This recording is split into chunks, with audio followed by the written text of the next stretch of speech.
নাম কি? এইটো গাঁওখনৰ নাম হ'ল বেছিমাৰি। ওয়াৰ্ড নম্বৰ কিমান? ৱাৰ্ড নম্বৰ এইটো হ'ল 8 আৰু 9। কি ক'ব? কি ক'ম আৰু মানে মই সৰুৰে পৰা এইটো ৰাস্তা চাই আছোঁ। ইফালে এটা পুৰণি কালভাৰ্ট আছিলে, কিন্তু এইটো কালভাৰ্ট দি পানী অহা যোৱা কৰিছিলে। এতিয়া কালভাৰ্টখনো বন্ধ কৰিছে আৰু আমাৰ ইফালে দুটা স্কুল আছে। এটা হ'ল বেছিমাৰি এম.ই. স্কুল আৰু এটা হ'ল প্ৰাথমিক বিদ্যালয়। বুজিছে, এইটো ৰাস্তা দি ল'ৰা ছোৱালী অহা যোৱা কৰিছিলে, কিন্তু এতিয়া পানীৰ সমস্যাৰ কাৰণে অহা যোৱা কৰিব নোৱাৰে। তাৰমানে আমাৰ সমস্যা মানে এইটোৱে, তাৰমানে এইটো বান্ধখন খুলি দিব লাগে, যিকোনো উপায়ে ইয়াৰ পানীখন কমাই দিব লাগে। ইয়াতে দেখা পাইছোঁ ঘৰ বাৰীত পানী উঠিছে। হয়, ইয়াতে ঘৰ বাৰীতো পানী আছে, মানুহে ৰান্ধি খাব নোৱাৰা হৈছে। এতিয়া চৌকাতো পানী উঠি গৈছে আৰু ইফালে খেতি বাতি যিবিলাক আছিলে, তাৰমানে খেতি বাতি এতিয়া কৰিব নোৱাৰা হ'ল, তাৰমানে পানীৰ তলত পৰি গৈছে। এতিয়া মানুহৰ পিছাৰিও ডুবিছে। দৰং জিলা প্ৰশাসনক কিবা ক'ব নেকি?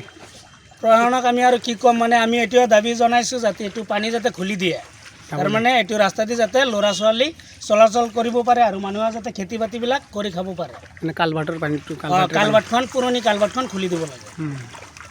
নাম কি? এই গাঁওখনৰ নাম বেজীমাৰি। হয়, কি ক'ব? কি সমস্যা হৈছে? এইটো সমস্যা মানে আমাৰ এইটো উজান ফালে এইটো মানে কালভাৰটো বন্ধ কৰি দিয়াতে আমাৰ উজান ফালে বহুত 50, 60, 80 বিঘা মাটি জলাকাৰ হৈ গৈছে। এইটো মানুহে ৰোৱনী লগাব নোৱাৰে আৰু এতিয়া ৰাস্তাত পানীটো উঠি গ'ল। এতিয়া এতিয়া ইফালে দুটা স্কুল আছে, এটা LP স্কুল, এটা ME স্কুল। ল'ৰা ছোৱালী এইফালে আহিব নোৱাৰে, সেইফালে বহুত ঘূৰি আহিব লাগে, সমস্যা হৈ যায়। ল'ৰা ছোৱালীয়ে ইয়াত পঢ়ি পেলাই মানে কাপোৰ চাপোৰ ভিজি যায়, স্কুলত আহিব নোৱাৰে। আৰু আমাৰ ঘৰতো পানী চানী উঠি গ'ল, লেট্ৰিন চেট্ৰিন সব ভৰি গ'ল। আমাৰ সমস্যা হ'ল, বিৰাট সমস্যা হ'ল। এইটো বান্ধটো সেইটো নাকাটিলে আমি ইয়াত আপডাউন কৰিব নোৱাৰোঁ, সেইটো আমাৰ সমস্যা হ'ল। এইটো কালভাৰ্টটো বন্ধ কৰিলে কোনে? এইটো কালভাৰটো সেইফালে কালভাৰটো বন্ধ কৰি দিলে, কালভাৰটোৰ কাৰণে সেইটো বহুত মানুহৰ ঘৰ পানী উঠি গ'ল। কোনে বন্ধ কৰিলে? বন্ধ কৰিছে গোলাপে আৰু এইটো বন্ধ কৰিছে ইব্ৰাহিমে। দুটা কালভাৰ্ট মানে বন্ধ হৈছে। এতিয়া আমাৰ সব জলাকাৰ হৈ গ'ল উজান ফালে। কি ক'ব এতিয়া? কি বিচাৰে? এইটো আমি বিচাৰোঁ এইটো খুলি দিব লাগে। এইটো এই কালভাৰটো ঠিকে আছে, কালভাৰ আপোনাৰ ভাটি ফালে এইটো মাটি ভৰি পেলাই কালভাৰটো বন্ধ কৰি দিছে, মাটিখিনি কাটি দিব লাগে, পানীটো গুচি যাব। আমার বাড়িতে পানি উঠছে, ফিশারি মাছ যাইতেছে, বাগান জাগান সদ্যা পানি। এক সপ্তাহ ধরে। সমস্যা কি? সমস্যা কি? সমস্যা কি পাইছে? কালভার্টের মুখ তো খুলবা লাগে। আপনার অসুবিধা কি হয়েছে? বাচ্চা বাড়ি ধরে না পানি লেগিয়া গরু বছর অসুবিধা, বেমার জমার আছে, ঘর বাড়ি সব পানি করে। কাশেম তো আমার বাগানে পানি উঠছে, ফিশারির মাছ গেছে, হ্যাঁ পানির অসুবিধা, রাস্তাঘাট বাড়িঘর পানির তলে, পানির তলে এক সপ্তাহ হল। এইটো পানী আমি জন্মৰ পিছৰ পৰা ইয়াত কোনোদিন পানী হোৱা দেখা নাই। মানে এই কালভাৰ্টখন বন্ধ কৰি দিয়াৰ ফলত ইয়াত 100 ঘৰ পৰিয়াল আছে, 100 ঘৰ পৰিয়াল বানপানীৰ তলত পৰিছে, কৃত্ৰিম বানপানীৰ।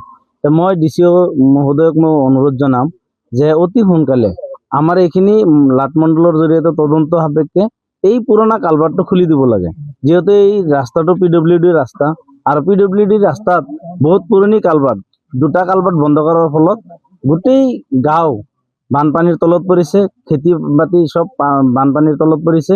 মানুহে ঘৰত দুৱাৰত যাব নোৱাৰে, ভাত ৰান্ধি খাব নোৱাৰে, ঘৰত পানী উঠি গ'ল, মানুহ পৰি দুখ পাইছে। বহুত বাচ্চা এতিয়া ওলাব পৰা নাই। এতিয়া স্কুল খুলিব, যিহেতু গৰমৰ বন্ধ শেষে স্কুল খুলিব। যদি স্কুল খোলে তেতিয়াহ'লে এই বাচ্চাবিলাক ওলাই যাব নোৱাৰিব।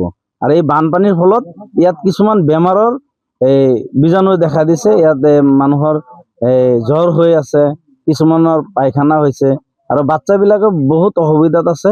সেইকাৰণে মই আপোনাৰ চেনেলৰ জৰিয়তে আমাৰ দৰং জিলা আয়ুক্ত মহোদয়ক মই অনুৰোধ জনাম, অতি সোনকালে এই পানীটো মুকলি কৰি দি আমাৰ এই গাঁৱলীয়া ৰাইজক যাতে উপকাৰ কৰে, এইটোৱে মই কামনা কৰিছোঁ। আজি 15-20 দিন ধৰি পানীটো আবদ্ধ হৈ আছে। আগতে কম আছিলে, এতিয়া বৰষুণৰ পানী যিমানে বৰষুণ দি আছে ইমানে পানী বাঢ়িয়ে আছে। বিভাগীয় কৰ্তৃপক্ষক মই এইটোৱে অনুৰোধ জনাম, যিহেতু PWD ৰাস্তাৰ কালভাৰ্ট যিকেইখন বন্ধ আছে, মাত্ৰ এইখন কালভাৰ্ট বন্ধ আছে বুলি সেইটো কথা নহয়, বহুত কেইখন কালভাৰ্ট বন্ধ আছে, গোটেই কেইখন কালভাৰ্ট খুলি দিব লাগে। এই কালভাৰটো বন্ধ কৰি দিছে আৰু কাৰ কেনেকৈ কৰিব পাৰে কালভাৰটো তেওঁলোকৰ মেদি মাটি সেই হিচাপে তেওঁলোকে মাটি ভৰাই দিছে, ভৰাই পেলাই তেওঁ ঘৰৰ ভেটি বনাইছে। কিন্তু ভেটি বনালেও আমি এই পানীটো যোৱা ৰাস্তাটো এৰি পেলাই তেওঁলোকে ভেটিটো বনাওক, আমাৰ কোনো আপত্তি নাই। আৰু এই তেওঁলোক যিহেতু ইয়াত ঘৰ বান্ধি থাকিব, ইমান গাঁৱলীয়া দুখীয়া মানুহৰ অভিশাপ লৈ এটা ঘৰ বনাই থাকিব নোৱাৰিব। তো মই এই মাটিৰ গৰাকীক মই এইটো আহ্বান জনাম যে আপুনি যিহেতু এই ঘৰ সাজি ইয়াত আপোনাৰ পৰিয়াল লৈ বসবাস কৰিব, বেলেগৰ পৰিয়াল অশান্তিত ৰাখি আপোনাৰ পৰিয়াল কেতিয়াও সুখত থাকিব নোৱাৰে। সেইকাৰণে মই তেওঁকো আহ্বান জনাইছোঁ, তেওঁ নিজে নিজে যদি এই ৰাস্তাটো খুলি দিয়ে তেতিয়াহ'লে তেওঁ এই দুখীয়া মানুহবিলাকৰ আশীৰ্বাদৰ এই অভিশাপৰ পৰা পৰিত্ৰাণ পাব, নহ'লে তেওঁৰ গাতো অভিশাপ লাগিব।